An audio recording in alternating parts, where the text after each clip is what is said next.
Welcome to another podcast from Watchers at the Movies. And my name is Chris Nays. You've heard me on previous Watchers episodes.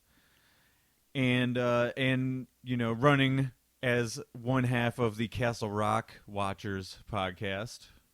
And I'm joined today by maybe a first-time Watchers at the Movies guest. Would that be correct? That's accurate. Yeah. His name is Mr. Jordan Wakefield. From the other Onyx Edge Studio podcast, The High Files. Yes. I guess on that. that's my parent network, and now I'm on it. We'll see. Well, today is a very special occasion, and I think this is going to be a little bit different than other stuff you may have heard from Watchers at the Movies before, because we're not just covering a movie outright and then moving on to something else. We are doing sort of a preamble to a movie, and in a director's entire work, should we get to all of it. I don't know that we will. And background, this director's most recent movie, Chris has seen it. I have not. I plan to see it, and then we can do a follow-up. But that doesn't preclude us from talking about his body of work. That's right. And I feel that this director, who we have yet to mention, is worthy of lengthy discussion, and I know both of us are fans. So I feel like it's going to... maybe our admiration of his work is just going to sort of pour out of us, and that will be a nice way to see where we both go in to seeing this director's most recent work. I think that's a good idea. Yeah, and so let's mention both right now, since we've tarried along far enough. The movie is Once Upon a Time in Hollywood, and the director, of course, is Quentin Tarantino. The man, the myth, the legend. Yeah, and I mean, definitely a storied career in Hollywood up to this point, wouldn't you say? That's a fact. Yeah. So since it's us talking about Quentin, I feel that we should probably give our sort of background and where we sort of got the jump in. So Where'd you first... Or, well, go ahead. Well, I was going to toss it to you first, but if you want me to go first, I will. No, I was going to say we set it up like this. When was the first time you saw one of his movies? Do you remember? First time I saw a Tarantino movie was definitely on DVD. Growing up, my parents weren't really the kind that shared R-rated movies with me. Mm-hmm. That was more a thing where when I got to the age, they let me on my own choose what I wanted to view and put into my own brain, right? So I completely understand their take on not showing me Tarantino. Right. Because it is for mature viewers, for sure. That's a fact. So if you're immature, you can hit stop. Right, exactly. Come back later after you've matured a bit. Then go see the movie. Then come back. Or don't go see the movie and go along and ride with us. So, first time I watched it was once I was 17. Which movie? It was Reservoir Dogs. Okay. And I bought it and then watched it. So I never rented any. My parents may have rented them, but I never was around when they watched them. You know what I mean? I never, back then, sort of early 90s, mid-90s, I didn't get the impression that... My mom is definitely not a super movie-going person. My dad definitely is. Okay. But I never got the impression that they were overly enthusiastic about Tarantino movies. Mm-hmm. You know what I mean? Yeah. Like, they liked the actors within them, but I never, they never... told me of their fanhood of them or anything like that. But, I would expect it of my dad if he did like it. He would definitely show me movies that he thought I would like. And that I do the same thing to my kids. Yeah. Yeah. So, like, any Spielberg, he was all about it. He showed me it. I grew up watching Indiana Jones, so there in comes George Lucas. Star Wars was crazy about it. He absolutely fueled that flame. He loved Star Wars as well. And that's cool. So yeah, Reservoir Dogs was my inroad, and I feel that is the correct way, is to start from a director's earliest work and make your way towards recent days, right? Yeah. So, toss it back to you. What was your first Tarantino experience, and how did you get there? It was Pulp Fiction, but that's because when Pulp Fiction came out, that's when he exploded as a star. Mm-hmm. So he was in the zeitgeist, right? And I was in school at that time, and people would try to do an imitation of one of the scenes. Okay. And then it was also on like some comedy sketch shows. It might have been Mad TV, where they had some bits, and they were the characters from the movie, and it was a Pulp Fiction tie-in that were pretty damn funny. I absolutely do remember seeing Mad TV Pulp Fiction skits. Yeah, they would replay them a lot more than like SNL would replay. There was one about the get medieval on your ass scene that was in there, and I remember the car scene where where Travolta's character shoots the black gentleman in the face. Yeah. And yeah, they definitely parodied that. So then around that time, I'm like, I didn't know what anybody was talking about. Yeah. And then I think it was one of those times with basic cable where they would run a free preview of like a Showtime or an HBO or something. Mm. And at that time later, it was playing. So I would catch scenes from time to time, but I wasn't supposed to be watching it. So I would have to turn it off. So I never saw it like all the way through, but I would see like repeat scenes, or I would see scenes out of order, and it doesn't matter. That whole movie's out of order. Right, yeah. And then that was that until I started smoking pot for the first time. Was with these people from my kitchen crew when I got a job as a dishwasher. Okay. And one was like a chef / like assistant manager or whatever. One dude was like a waiter. And we would hang out afterwards and smoke pot, and we were watching movies. And Reservoir Dogs came on. And so this was on like a paid movie channel, or I can't. He might have put it in. Okay. It might have been there.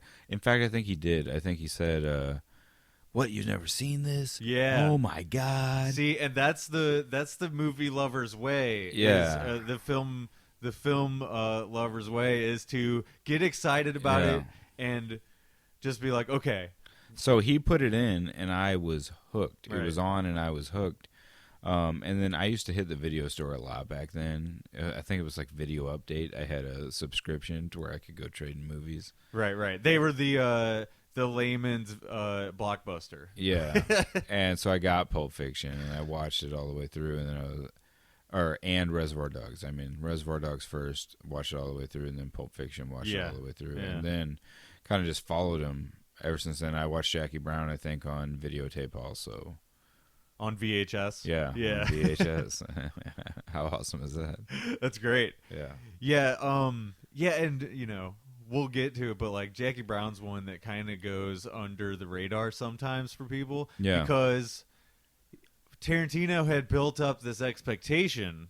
Once you get through Reservoir Dogs and then you get through Pulp Fiction, now he has this high bar standard and things that Tarantino does in his movies that people come to expect. He switched it up on him, man. He did. And Jackie Brown, he adapted a story himself and presented it sort of but in his he style. actually has a huge catalog that people don't really recognize with him trying stuff like 4 Rooms. Yes, you never hear it come up. Sure. And it's because he didn't do the whole movie. Right. But he did a piece. Yeah, and he's in a piece. Yeah, so think of Jackie Brown as like his 4 rooms. Like, okay, you got 2 rooms you liked. Yeah. This room's for somebody else. Right. Who also likes it, but is not you. Yeah, do you remember the other directors from that one film? of them was the guy that did was that Mexican Rodriguez? Yeah, Rodriguez. Yeah, Rodriguez. I wasn't going to say that Mexican director. Oh, I was sorry. trying to say that Mexican style movie where it was like vampires in a whorehouse or some shit. Yes. It's From Dusk Till Dawn. From Dusk Till Dawn. Yeah, okay, so I Tarantino's wasn't in trying that. to call him a Mexican, even though he actually is a Mexican. So I shouldn't be saying any of this. No, yeah. But it's 2019. Get with Listen, the program. It's a just bad be, place just to be careful. That's it's a all bad we place ask. to be cut off when you go a Mexican and then you come in with something. I different. know. Listen, I intuited where you were going with that Yeah. because I knew a But Mexican gentleman who is in, you could say, in bed with Tarantino in many projects. So. Indeed, Rodriguez is a Mexican American man. Now we can move forward from there. He was another director. There were two others. I can't remember who they were. Yeah, no, I've seen it a couple of times many years ago. Rodriguez's room in Four Rooms is pretty good. Yeah, it's pretty darn good. Yeah, and the bellhop sort of character who is the tie throughout. Timothy something, isn't that his name?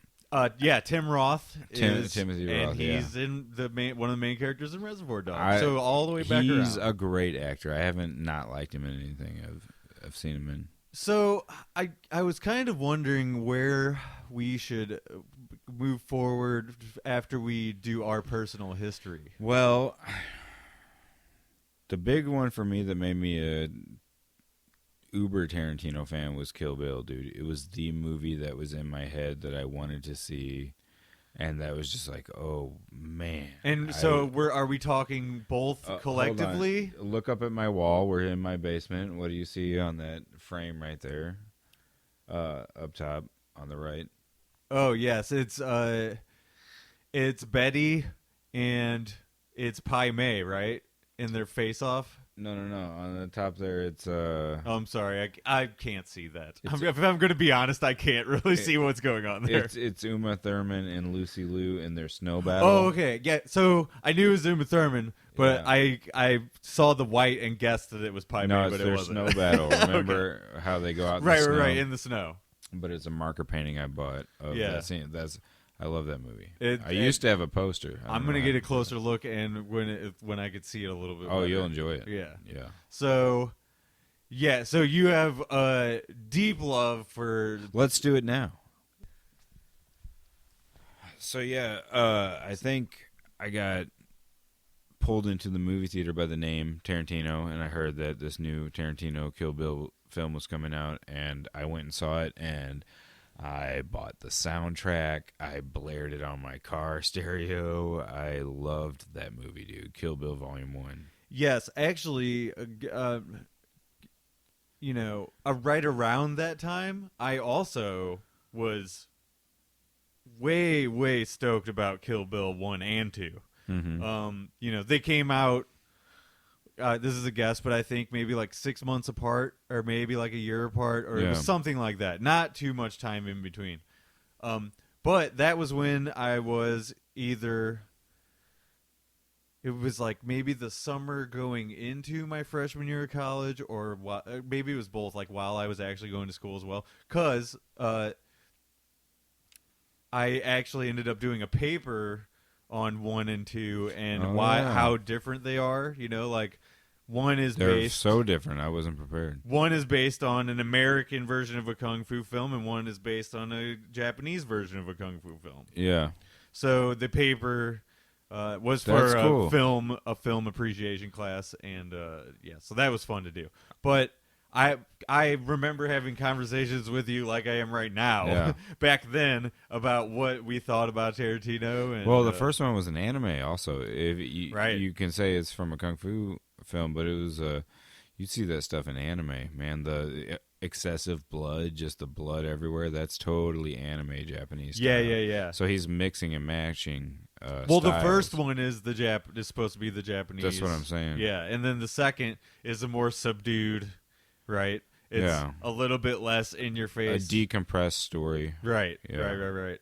And the really cool sort of black and white segments, and it works well to watch those films just back to back as one film. Yeah, and he's actually said in the press recently that he still views them as one film. Right. That's like exactly like Hafu. Hafu was written to just be one continuous story. Yeah, and for background, Hafu is graphic novel that I wrote. Yeah, graphic novel series, I guess.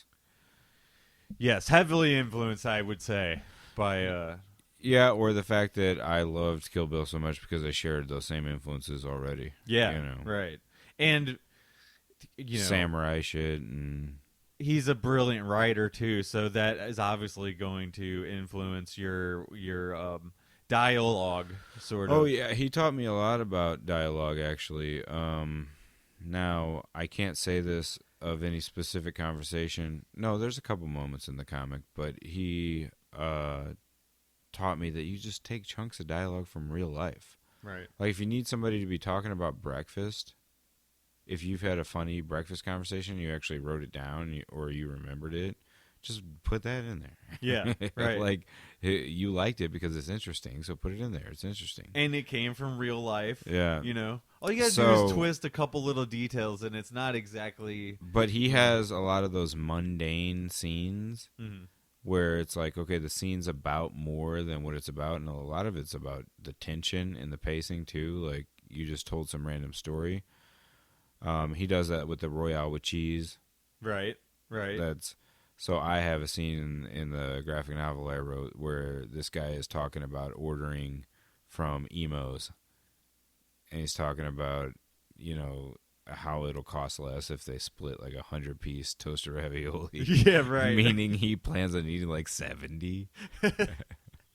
So it's like over the top, him just being a glutton. Sure, yeah. This glutton cop. And he gets a meatball sub with it too, because you can't just have one thing on your plate, the toaster raviolis.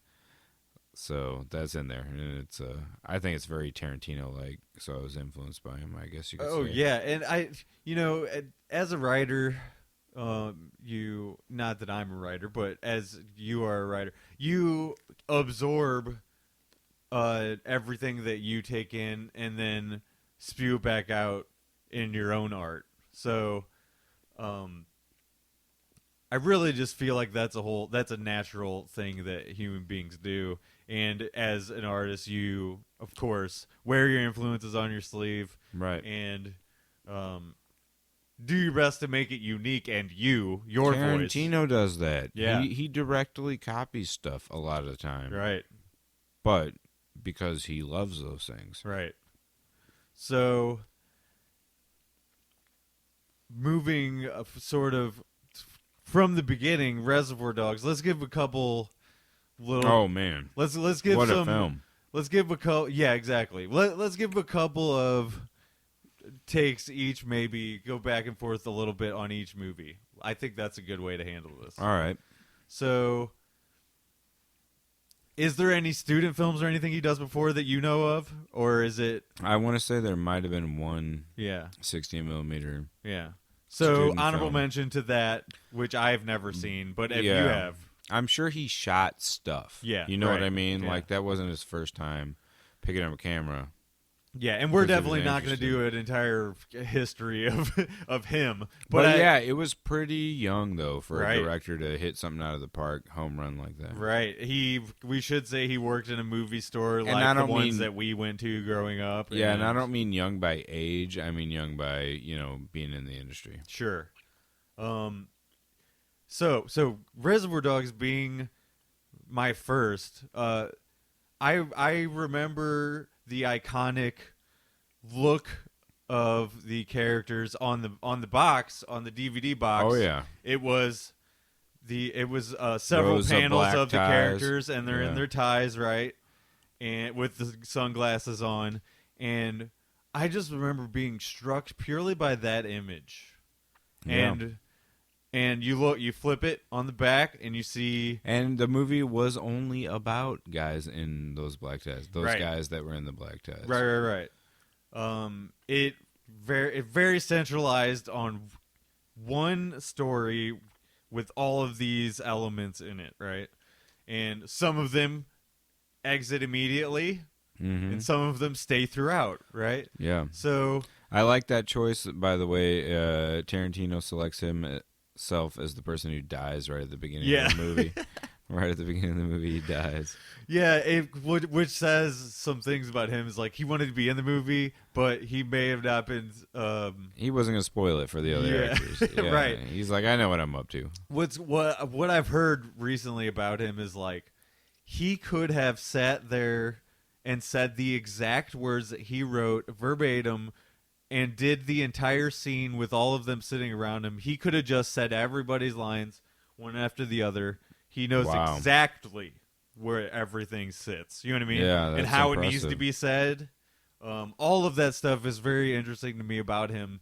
That his scripts are so ingrained in him. He says he watches the movie in his head Yeah. before he writes it. Yeah. Yeah, So- well, and then that's good being prepared, because if you're the director, you're running the show, you got to know where everybody needs to be when they need to be there. So, Reservoir Dogs remains probably my favorite still.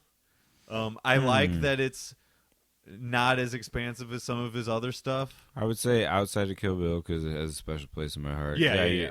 You're probably right. Reservoir Dogs would be, if I had to go to a desert island with Kill Bill and one other. Yeah, it would probably be Reservoir Dogs. I love bank robbery stuff. I think it's super interesting. It happens all the time in every city in America at pretty much every day. That's so great about that movie too, because he wrote a heist movie and started the movie after the heist. Yeah, right. So immediately we're getting his style, his imprint as a director. Or he's like, here's somewhere you never go. You never go here. Yeah. You never go here. And that's why this is so inside baseball, but he probably influenced me when we were making LWA videos. Yeah. A ton. Yeah. Like we had that one that was a downer ending, like nothing worked out well. Right. Like Roland and Jack. Yeah. So a guy is totally set up as a hero, underdog hero, and he just doesn't win. He just loses in the end violently. That's Tarantino messing with your expectations. Yeah, and I, as a early sort of, I guess having appreciation of this newfound director, to me in mid to late 90s or whenever I turned 17, it was really interesting to be confronted with this different way, because growing up you get so used to the A plus B equals C formulaic version of the way movies always go, right? They become predictable, right? One of the great things that he does, and I could say even up to this very day with this new movie, he goes places you don't expect him to go. And that's always a cool thing, because almost always going into a Tarantino movie, you're going to get a new thing. That's a fact. Yeah. Or at least that you better be prepared for a new thing. Right. Like I said, he confronted me. Yeah. He challenged me as a movie watcher. Well, it wasn't just I'm along for the ride. It's this is a new thing, and I'm going to make sure you understand that I have a style, and I'm going to present it the way that I see it. That's how I actually felt with Kill Bill Volume 2. Yeah. I was like, oh, okay, you're not going to do that thing I really loved last time, but yeah. do I still like it? And I find that it actually ages well with me. See, I watched Kill Bill Volume 2 with greater interest than I ever did before. Interesting. On a recent watch? Yeah, fairly recently. I haven't watched either of those in a pretty long time, at least a couple of years. But I remember being pleasantly surprised by how different it was from the first one, which I was absolutely 100% okay with that. Right. You know what I mean? Don't give me the same plate of food twice. What's the point of that? You know what I mean? Mm-hmm. So, but coming from a music background, I am of the ilk where I like my beloved artists to give me different things, not just the same sort of album every single time, because eventually I'm leaving. You know what I'm saying? Because again, we're getting the same plate of food over and over. I want new things. That's why I'm so sick of even going into or thinking about movies these days, is because everything's a remake, dude. Yeah. Like, where's the new stuff being invented? Sure.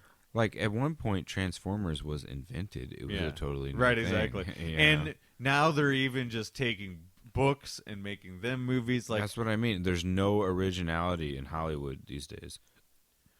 So, at least not in the mainstream. I was gonna go through the chronology of his movies. I know next at do you That would be a disgrace to him. You know what? Oh yeah, you're probably right. What I wanted to say before we move on, it must be mentioned on the tip on the point of music, is that pretty much right away when you start watching a Tarantino movie, he also has a very keen sense for music choice and another heavy influence on me. Yeah. Think totally. about the High Files podcast, or think about those LWA videos. They have really weird, distinct soundtracks. Right. Yeah. And he in Reservoir Dogs specifically, he sticks more around the 70s sort of soundtrack, and actually kind of running throughout, he sticks to that. Yeah, he likes that. I kind of like it too. It's music he likes, and he scores the movie how he sees fit. And he knows about it because he likes it, so he explores it. One really interesting thing behind the new movie is that, and this is not a spoiler, he took actual recorded audio of the radio station that was popular in Los Angeles at the time. Mm-hmm. Took intros and outros of songs and literally implanted them in the movie. So That's it is cool. The actual guys. I gotcha. From the radio at that time, and songs, and them talking about the songs that are in That's the movie. so awesome. Isn't it it awesome? awesome? That's really awesome. He poured through hundreds of hours to find that stuff, by the way. Wow. Which, good well, on you. I do that with podcasts. Yeah. So, and I wish I could pull up specific examples, but we're just rolling here, guys. Yeah. So it's more fun to just talk. So, I wish we had an assistant like Rogan does or something. We could point to them and be like, hey, look that up. Protocon from Shimmer Comics, or producer Tim. Yeah, get on it, Tim. This is where you interrupt the episode to tell us what music is in every movie. Thanks, producer Tim. Now we can move forward. One that I still don't know how I feel about was his team up with Robert Rodriguez on the horror double feature, The Grindhouse. Yes, The Grindhouse, where Tarantino did Death Proof. Yeah. And Rodriguez did... Oh, shoot. Why is that escaping me? Is it something Holocaust, maybe? No, I don't remember. It doesn't matter. Yeah, the other feature. Sorry, Robert Rodriguez. They paired them together. Sorry, it was Mexican Rodriguez. It was a 3+ hour experience where you would go, and they would have fake movie trailers in the middle. Yep. In the intermission sort of thing, where I believe Rob Zombie did one of them. Which made it a short movie for Tarantino, because his particular half of it was shorter than normal. Also, that's the origin of Machete. Yeah, those and fake then trailers. they actually made Hobo with a Shotgun too. Yeah. You know what? I actually really like that became a real thing, Machete. Yeah. Because that actor's great. He ends up in some other Robert Rodriguez Danny Trejo, Desperado, and some other stuff. But I still think that the fake trailer was the better thing that ever happened out of that. Well, that just means it worked. Yeah. Oh, yeah. So totally. it worked. It produced 2 other movies at least. So what is your issue with The Grindhouse? I didn't really have an issue per Death se. Proof in specific, maybe? Other than I didn't not like it, but I'm not sure why. Okay. You know what I mean? Like, it's so that maybe that's good, that kind of push you into something new territory. But I couldn't just rattle off why I didn't like it. Well, I'll tell you this, of some knowledge that I picked up recently. Or why I didn't not like it. Right. Yeah. Double negative. Yeah. So, some recent tidbit I picked up about that movie is that it is actually almost a complete physical copy from another Grindhouse movie, that he just totally lifted everything. There was the director that did that with Psycho. They remade it shot for shot. Yes. Yeah. Well, see, that's the thing, is I don't believe it is shot for shot. No, it can't be with that dialogue and those characters. Yeah. Man, what the hell? It's so. But it's probably it's a just template. It's just weird and kitschy. Yeah, it is. That's why it's like. Maybe it's like when I drink Hawaiian Punch. I'm like, yeah, it tastes good, but there's no reason why it should. Well, it's not natural. Yeah, That's the thing. yeah, Is that movie okay. is not natural, really. Yeah. And Kurt Russell's character, the stuntman, is like a thing out of a crazy movie. It's not a. It It's doesn't not feel even like trying. a person. It's not even trying to be serious. No, yeah, and it's And campy yet for it campy's is. sake. And So yet it is. It's serious subject matter. It's Right. death and everything. it's the Grindhouse. I actually never super got into that era of movies. I know he's really into them. Yeah. And blaxploitation movies as well. I was big into blaxploitation really? movies. Yeah, I Do you have rented. any examples? Oh, I used to go to Video Update, and I would get Dolomite. Okay. I would get Superfly, Yeah. Foxy Brown, all those. Yeah. What did I have? One of those, either I'm Gonna Get You Sugar. Yeah, I think it was I'm Gonna Get You Sugar was the name of the movie I had on DVD. Yeah. I watched a lot of blacks. So it. that reminds me that he actually implanted actors from those old school movies into his eventually with Jackie Brown. Both Robert Forster and the female character. What do you remember her name? Excuse me. No. Do you remember her name? Who? Pam Grier? Yeah, Pam Grier, right. Yeah. She was in a lot of those blaxploitation movies. She was Foxy Brown. Right. So Or I don't remember if that was the actual name of the movie, but yeah. I think it sounds like it was right. Yeah. Pam Grier was in another series, I think, though, of them. I have to look it up. Yeah, it's fine.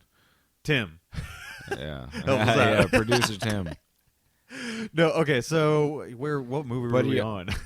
Well, we're talking about Jackie Brown now. The other thing is he adapted it from an Elmore Leonard novel. Yeah. And when I heard that, I'm like, oh, I got to check out Elmore Leonard. Yeah. I was actually in the Navy at that point. Okay. When I found out, and I went to the library, and they had some Elmore Leonard. The base library had some. Right. And I read it, and it's freaking awesome. Is it? It's like thriller in a weird, eerie sense, like the way he paces it and everything. And is it the same characters from the movie? Is that like... I didn't read that adaptation. I read other books by him. Oh, okay, I got you. So, So an author to definitely look into. Oh, yeah. Elmore Leonard. He's great, dude. Yeah, I learned a lot from him. I think Jackie Brown was one that I waited a while. It was a smoking session, hangout sesh, just like with you and your buddies. But it was when I was in college, and a couple of my buddies, the one in specific was a big Tarantino head. He's like, "Oh, you haven't seen this? We're watching it now," And while it takes a little bit more time for things to happen in Jackie Brown, like when they're in the sequence where she's walking through the department store, and literally the camera is just following her, going from place to place. She's getting the bag from the room, or she's dropping it off, or whatever. That sort of stuff, I was not as into as some of the previous stuff that I liked about his sort of following around people day to day sort of thing. You know what I mean? But I still do really like Jackie Brown. I think it has a really good story and style to it that is totally in line with what Tarantino does. Yeah, I don't have any bad memories about it. And also, I think it'd be really interesting to read the book and compare them. I think that'd be really fun. Listen, we got to mention, now we're getting into Sam Jackson territory. Yeah, we haven't talked about him much. What? I'm sorry, say that again. I said we haven't talked about him much. No, we should. I mean, and obviously Robert De Niro is also in that movie, but it's completely. He takes these actors that, of course, they're great. You know what I'm saying? Right. And you go in knowing, yes, they're great. But he gets a little extra juice out of them. Oh, so much juice. Oh my God. Especially Sam Jackson. He took that guy's career and brought it to a whole nother level. Before that, fact. he was the guy in Jurassic Park who's kind of on the side. Yeah. He's actually I can't say for certain the timeline of Jurassic Park and I think you're Fiction, right. but, I'm pretty sure you're 100% right. but I know in movies previous, Coming to America, he's the guy that comes in with the rifle. Yeah. And he's just a crazy black guy. You know what I'm saying? That's the kind of characters he was playing. Well, so not after that. Now he gives him this platform. Yep. Where it's like, you're going to, Pulp Fiction, you're going to deliver this sermon. You're going to deliver this amazing dialogue. One of the great scenes of the 20th century, probably. Yeah, listen.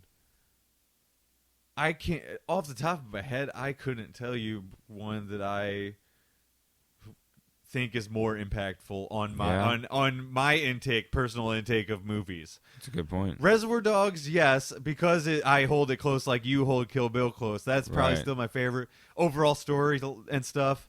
But Pulp Fiction's a masterpiece, dude. It really is. And again, you have the out of order storytelling.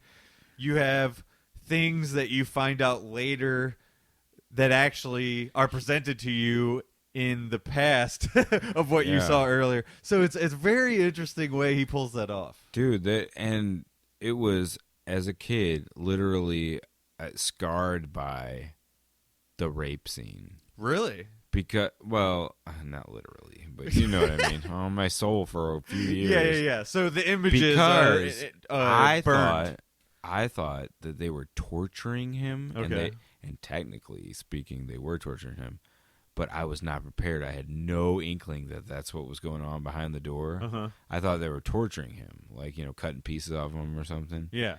And I don't know why. I thought until you get more knowledgeable and because maybe I didn't know what a ball gag was. Yeah. Yeah. No, you didn't. You don't know that world really. Yeah. So then when the door swung open right before he kills him, you can see what was going on, and Ving Rhames' character is bent over. Yeah, it's or out of whatever. focus, sort of in the background. But now. Yeah, right. Oh, and then now the sound, your memory of the sounds have a whole more wrong meaning to them. And yeah, as a kid, or even as a young teen, or whatever, however old I was, man, that was like, Jesus. Yeah, again, surprised by where the story goes always. Yeah. You're never going to see the gimp coming from these kind of redneck guys who hold them up in the top floor of that little shop, was a pawn right? shop, wasn't it? Yeah. It was a You pawn go shop. and maybe he says stick them up or something like that. I can't remember what the He dialogue has a is. shotgun. Yeah. He says something. He says something to them. It's two guys, right? Yeah, that hold him up. So anyway, of course, also Bruce Willis. We got to mention him. He's amazing in it. He's another actor that was in Moonlighting, a TV series for a long time. Yeah, and then he was in Die Hard before that. Oh yeah, no, he was an action star, but it had kind of passed. He wasn't like the older actor. He was the guy in Pulp Fiction that they sold the movie on. You know what I mean? The script all revolves around him. He's the guy that got the most money for it. And then, of course, you bring back John Travolta, who had a fading totally sort crazy, of star. Yeah, a big time faded star. So, all of these elements combined, it hits the world in a firestorm. Oh, it was. They won everything. They did, and another moment from the time afterwards where he won a director's award at Cannes. And there's a French woman who is a member, I guess, maybe of the press or like another film group or something like that. She's yelling in French, fucking bullshit, She's screaming, Really? Yeah, and Tarantino doesn't know French. He's up there about ready to give his speech accepting this high honor. Who was freaking out again? Say that again. It's a French woman. And she's either a member of the press or a critics association or something like that. So she just couldn't contain herself? No, she's screaming about how it's fucking bullshit, this movie's a piece of trash, that kind of stuff. And everyone's kind of aghast, right? I would imagine so. Yeah, and Tarantino just gives his speech because he doesn't know French, and he's just going to give his speech. He's like, well... That's awesome. It's great, and all that stuff's online. People definitely looked at it. Maybe I'll include that in a link to that in the show notes or something. That'd be a great idea, yeah. We now resume our feature presentation. We haven't talked about Inglourious Basterds, Django Unchained, or The Hateful Eight. Yes, so rapid fire. Yeah, Say something about idea. each right now. Inglourious Basterds, one of the greatest opening, however, that first percentage of that big long scene is in the farmhouse. Right. One of the best openings to a movie ever. I'm gonna have to completely agree with that. Yeah. I saw this one in theaters for sure, and I see how I am with trailers is I'll watch them like once and then not watch them again and go in, and hopefully by the time I get to it, I have a vague idea of where we're going, or at least like what the subject is of the movie, right? Right. But I'm not spoiled. I just go in and let the movie happen. You know what I mean? And don't remember things out of the trailer and be looking for things, right? So as I went through that movie and I saw characters reappear, I didn't have any expectation. I never have any expectation of any That's a good thing point. like that. Yeah. So there's a hot tip for people going to watch any movie, especially Tarantino, man, because He likes to reuse the same actors too. he does for sure. Yeah. So this is the first time that we get the actor who plays sort of the main SS character. I wish I could remember that actor's name off the top of my head. I can't either, but he'll reappear in Django Unchained. Right, and he's he- amazing, right? And he's in one of my favorite James Bond movies. Gosh.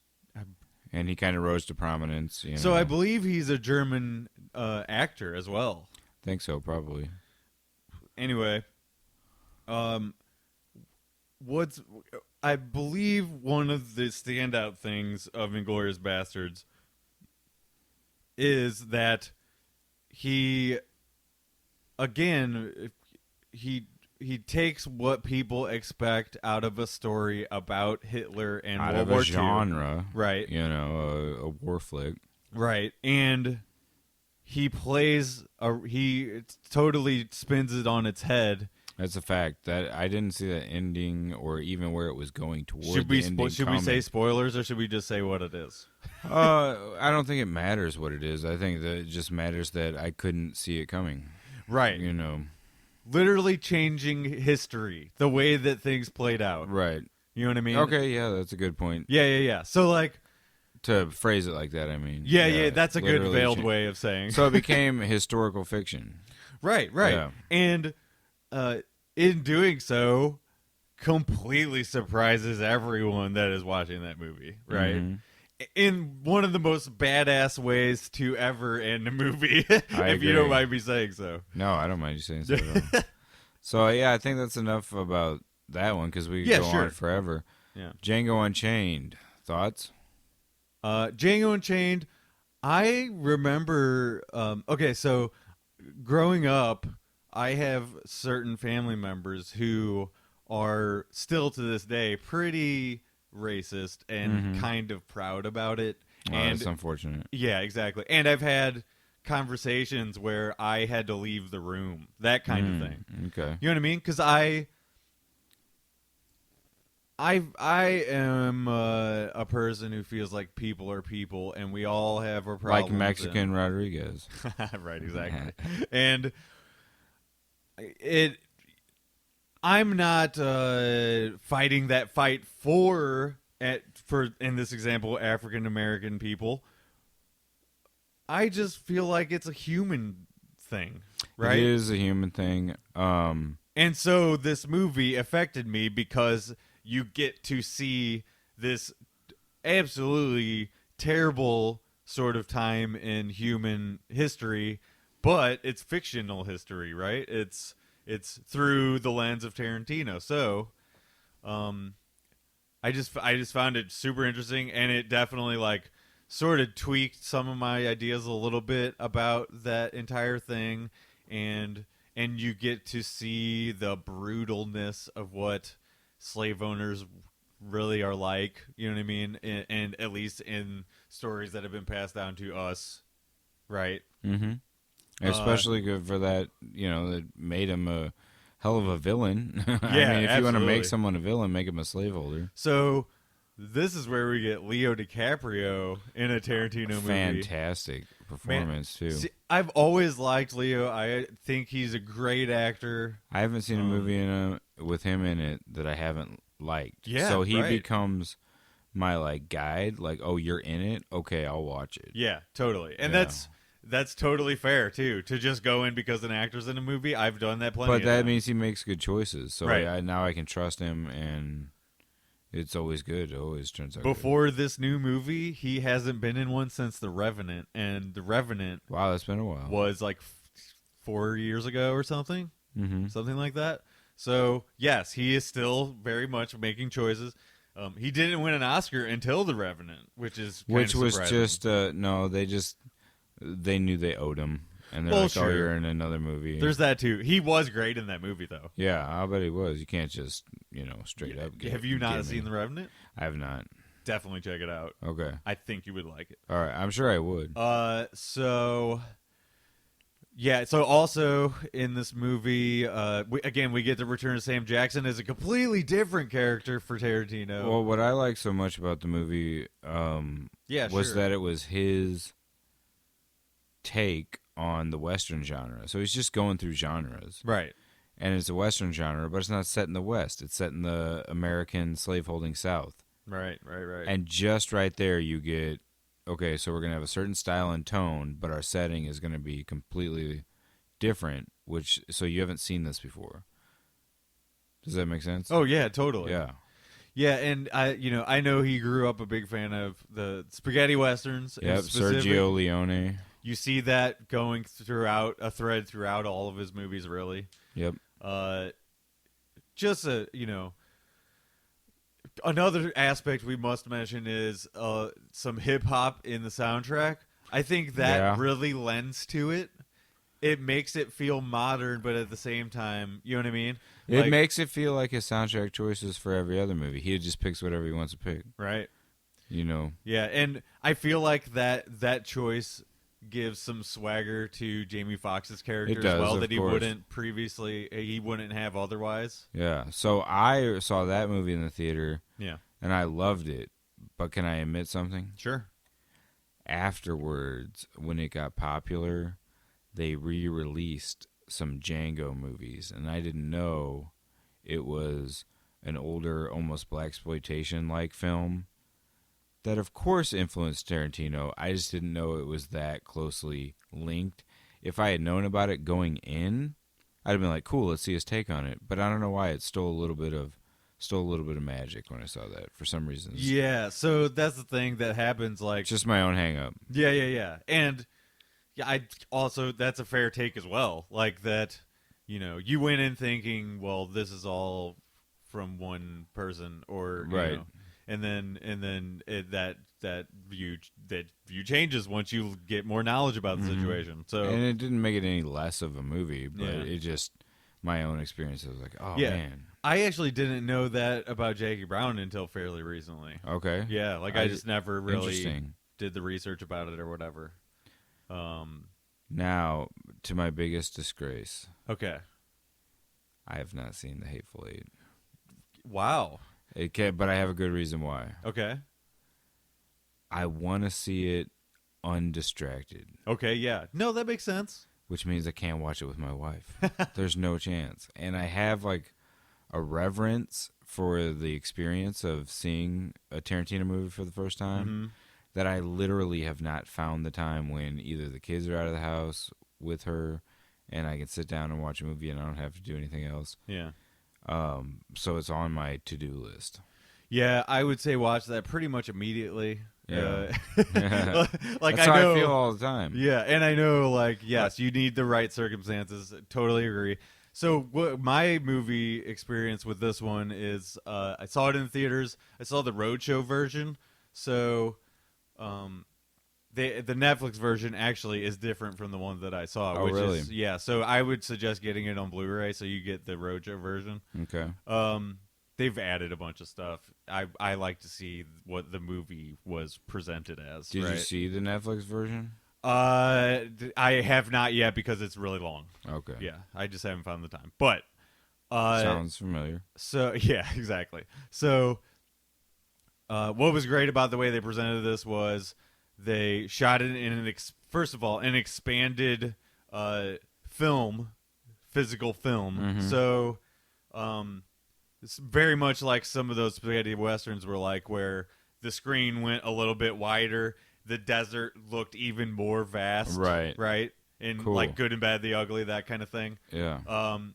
And lots of great landscape shots in Hateful Eight, leading up to the bulk of the movie, which takes place in a haberdashery, Right. where individuals are shut in together by circumstances, right? Okay. So, again, you have Sam Jackson, who, God, the juice, and not OJ. I know. So another actor that is amazing, obviously, Kurt Russell is in it again. He plays I believe a bounty hunter. He's one of those ones you can just pick up whatever movie he's in and it's probably going to be good. So great. Dude, one of my first really cherished movie experiences is going to the off-brand Blockbuster. It was like I think it was called Owl Be Back, and the over the door there was an owl, of like a drawing of an owl, right? That is fucking awesome. Of an owl. And it's one of these indie movie stores that don't exist anymore, obviously. But they had all the B movies, they had all the great movies, they had. Do you think they'll be back? Maybe someday. But it was in the plaza right by Cape Town. Yeah.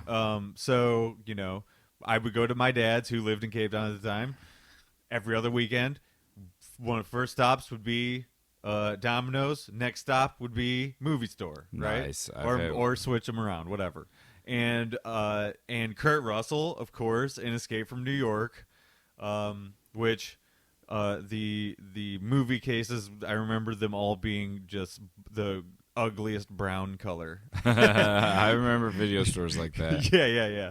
And they had computer printed Escape from New York and a little badge on the front of it, right? But no, I took that home to my dad's and watched it, and God, I will never forget the first time watching Escape from New York and seeing Snake Plissken and just being absorbed in this world. Right. Come to find out, filmed in St. Louis. I did not know that. Oh my God. Yeah, a big bulk of the movie filmed in St. Louis. Wow. Amazing stuff, like one of the bridges that still exists. I drive on it when I go to Alton for wrestling shows. It's just like it couldn't be better. It's amazing, and all that stuff makes me like Kurt Russell even more, even though he hadn't really nothing. They thank PT Centerville in the credits. Awesome. Isn't that awesome? Carpenter and Kurt Russell went to PT Centerville and partied. I mean, come on. Yeah, for St. Louis, it doesn't get much better than is that. awesome. So anyway, he's great in this movie. He's got a giant Western mustache. It's beautiful. And then another actor I must mention who's a breakout star in this is Walton Goggins. He's been most notably probably for Cinephiles was in the House of a Thousand Corpses movie that Rob Zombie made around 2000, 99-ish. Right. Something like that. But he's been popping up a whole lot more. He was in an HBO series recently with I think it's called Vice Principals. Okay. It's about two vice principals that kind of battle against each other. It's amazing. As a teacher, especially, you would like I gotta check it out. I gotta check that out. He's an amazing actor in this movie as well. He's Tarantino is making this about a small story. It's a group of individuals in a room. There's bigger implications in the surrounding stuff, but it's all about these people. And it's what's great about it being shot the way it was with the wider lens is that when one person in the foreground is talking, way back in the corner, things are happening with these other individuals. That's cool. Yeah, so like if you rewatch it, you will see things happen that come to play later. You know what I'm saying? Awesome. So all of that stuff makes it super interesting on a rewatch, especially. But when you do watch it, keep a keen eye or look around a lot. All right. You know what I mean? Yeah. So I guess does that move us towards That today. moves us towards today, and I got the idea to reach out to you that we should both see Once Upon a Time in Hollywood. Right. And then... Should be fair and say I have already seen it. Yes, and I plan on seeing it because here's how to crack the clam of my problem. Okay. Is that even if I take my wife to a theater, she'll not talk. Or, I mean, if I take her there, she won't talk as much. If we're just in the basement, there's no way I'm watching the movie. But So, in the theater, is it a she thing- abides by the rules in the theater. Is it a thing where she wants to talk to you about the movie, or is She's- she responding audibly to the film itself, or both? It could be one from column A and one from column A whole B. range, right. Yeah. Okay. Yeah, It that might makes be a sense. random thought about her day pops into her head, and because we're at home... Now we got to stop the movie and talk about No, your thing. we don't stop the movie, which is irritating. It's See, that's the just- thing is, if I am in control of that situation, pause. I Let's know. discuss your thing. But then it becomes a thing that they resent you for. But then also you didn't get to enjoy the Tarantino movie without these huge interruptions. The way it was meant to be Yeah. in the theater. So sorry, hun. Is she a podcast listener? Probably not. So, Once Upon a Time in Hollywood. What do you know about this movie going in? Have you seen the trailer? I just watched it today. I Okay. know very little, which is the way I want it to be. That's how I went into Kill Bill. Yeah. I didn't know anything. And did the trailer give you much more information, or did you feel like it was pretty vague and it's... I thought it was a little vague. Okay. But I could see where pieces would develop and what they were trying to present. Yeah, he actually, it's been quite a while since I've seen the trailer, like when it first Yeah. premiered. So, I do know that he's very good about trailers. He knows what he's doing. You know what I'm saying? Yep. With that, again, going back to what I said earlier, I don't like to be spoiled by trailers. I feel like a lot of them tell too much. You know, I can't remember ever getting the feeling from Tarantino trailers like that. You know what I mean? Yeah, I agree. Some of to be fair though, some of them I saw after the fact. Yeah. Like the classic ones that I didn't get to until I was 17. But yeah, so you know, I as a person who has seen this movie, I got to say you should definitely be excited about it. Good.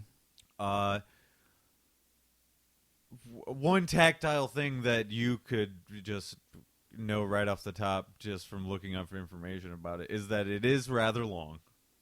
Okay. I expect that with Tarantino. So, any predictions? I heard one little tidbit that it might engage some of these creepy Hollywood type men on a thematic level. You know, the ones that would like take advantage of young girls and stuff like that. Okay. I don't know. That was somebody else's comment. Okay. So I don't know if that's just the way they saw it or if that was a legit theme Yeah. that was in the movie. So that's one expectation I have going in. Other than that, I have nothing. Well, that's that's how I like to be going in too. So that same here. makes totally a lot of sense. Well, not much more can be said because Oh, and I know Manson's in it. that is correct. Yes, Yeah. and he may have even been in the trailer. Yeah, but I don't know if he's in it a little or a lot. So Yeah, he yeah, was in the exactly. trailer. The Yeah. extent of which his whole thing, you have no idea whether or not things. because you could have just cut happen. him into the trailer to make it spicy. You Right, know what I exactly. mean? Make Yeah. it spread. I will, I want to be in the most vague sense. I will say there are many Tarantino things that he does, of course, that come back in this. Mm-hmm. A theme that has sort of run through this podcast that we talked about a lot is the bar of acting that needs to be hit, right? Or quality of acting, I should Right. say. And personal opinion, this goes right in line with that. You know what I mean? Mm-hmm. Leo and Brad Pitt, just really look forward to it because I have a good feeling you're going to enjoy it. Good. Can't wait. And also the music element super important to this story, and well, maybe not to the story, but just like the vibe of the movie overall. You Right. know? Well, I'm excited. I feel almost like the only time I feel like I'm going to the movies like it's an event Yeah. is either it's Star Wars and not so much anymore, In your opinion. or it's probably Endgame was like this, Yeah. or any time a Tarantino movie comes out. Sure, yeah. I actually mentioned that too for a couple of friends who I know saw it yesterday when I was at a show. Yeah. That this is very much an event for me. This is like, Yep. I look forward to it. It takes a couple years between, but when it comes up, you're like, all right, here we go. Let's go Yep. for the ride. Much less so now with like Marvel, because that happens all the time. Yeah. You know what I mean? I get way less excited about those. I still haven't seen the new Spider-Man. I don't see tons of them. Yeah. Yeah. They go by like crazy. So if I can't find time, then I can't find time, right? Yep. Tarantino, though, we always make time. Yep. And we are going to make time, you and I, to go and see this movie. And then we'll come back and, we'll do this thing again. And maybe I'll have seen The Hateful Eight by then. We'll see. I think you should try to put it at the top of your list if possible. Yeah. The problem is sometimes my list has If it isn't possible. zero slots. But, All right. Well, good thing you can know this is that Hateful Eight not required watching it going into Once Upon a Time in Hollywood. That's one of the great things about Tarantino. Although people do say they all tie together. Yeah, well, there is Western themed stuff in this new movie too. Like, yeah. But I think they're all supposed to have Easter eggs. Oh, that tie sure. Together. Yeah. I definitely think he said before this is all one universe. Yep. Just spread out over time. So, Mhm. Okay, so until next time. Sounds good. I mean, we're literally on the couch. We're just not Yes. watching anything. Right. This has been Watch on the Couch. Until next time. See you next time. Bye. Peace.